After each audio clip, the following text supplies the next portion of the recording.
And again, you could always use your eraser to clean up the mess.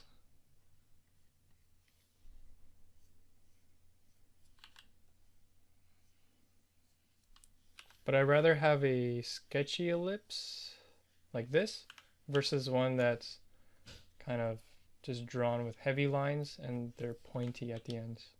So this is not what we want. So from here, just taking a look at what I have. This was probably the hardest one to draw through, that cube that because a lot of it is, missing, but all of these points help me find it.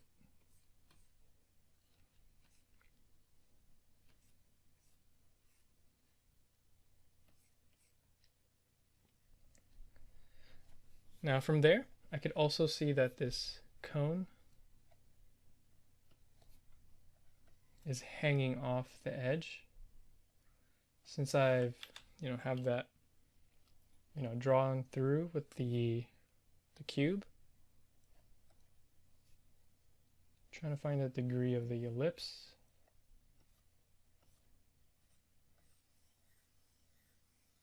Just trying to get that flow.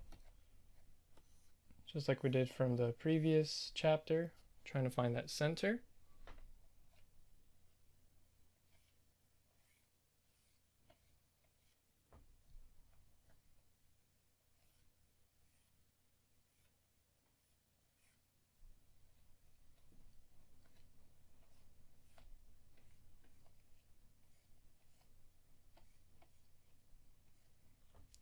Okay. From there, I'm gonna try to get this.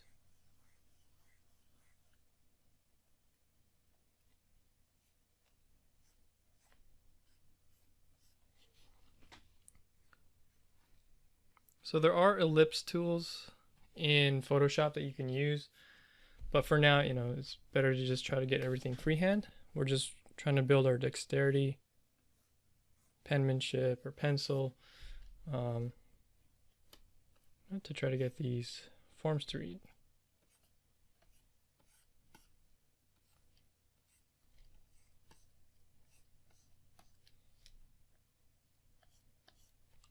Okay.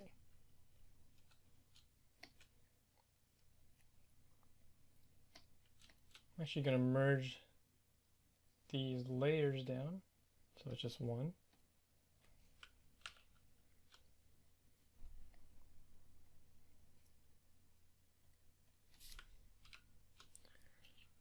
Okay. So from here, let's say I were to take away the actual image and seeing if I missed any lines. But from there, I'm going to go back in and try to draw these shadows.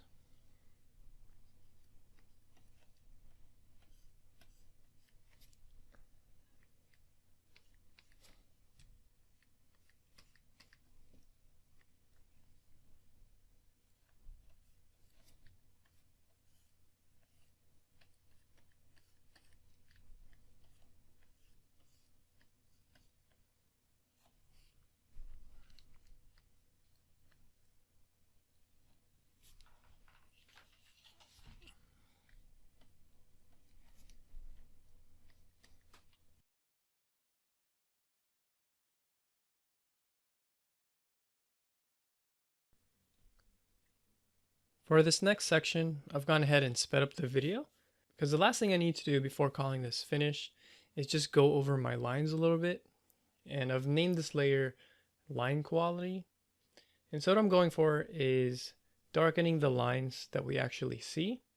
And I'll go back and forth and erase out to lighten up some of the lines that I initially drew.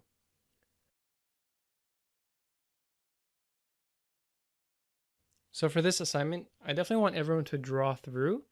That's the main thing I'll be looking for this week. But on top of that, once you start, blocking in all of your forms, I want you to go back in, darken up the lines that matter, but then also lighten up by erasing some of the lines that you use for construction. So as you see here, I'm doing quite a bit of cleanup. The ellipses on my cylinders were the ones that I, weren't happy with the most, as they were quite a struggle doing them freehand.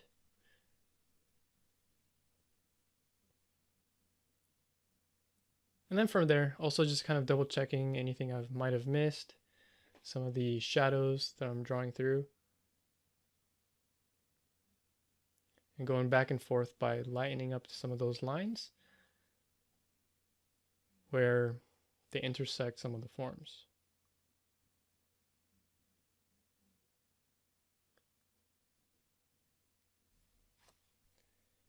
And once you have that done, just double check your work, and then you can call this image finished.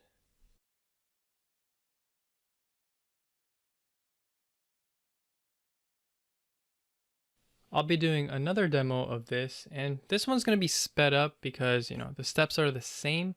However, since the first image was fairly simple, they're all geoforms already, I would encourage you guys to also try some of the still life images where we have more complex objects. So for this one, we have a little pot here with a few other objects, and these forms now are connected to each other. So drawing through is very crucial and very important here. So we're going through the same steps of drawing our ellipses all the way through, making sure we have the proper forms like cylinders and spheres connected to each other. So as you see here, I'm going kind of back and forth with each object and really trying to figure out how to break up the shapes and forms all together. There's going to be a combination of triangular wedges with ellipses on different sides and just different proportions overall whenever there's a change in the form. Now, even though this one's sped up, I just want to show you all, just how I'm working through the same steps of drawing through, keeping my line work fairly loose and all freehand, and thinking about how it might look on the other side. And then from there, just using a new layer for putting some line quality in there. So instead of erasing everything out, you could always, if you're using Photoshop, you can make that initial block in a lot lighter, changing the opacity and making it lower.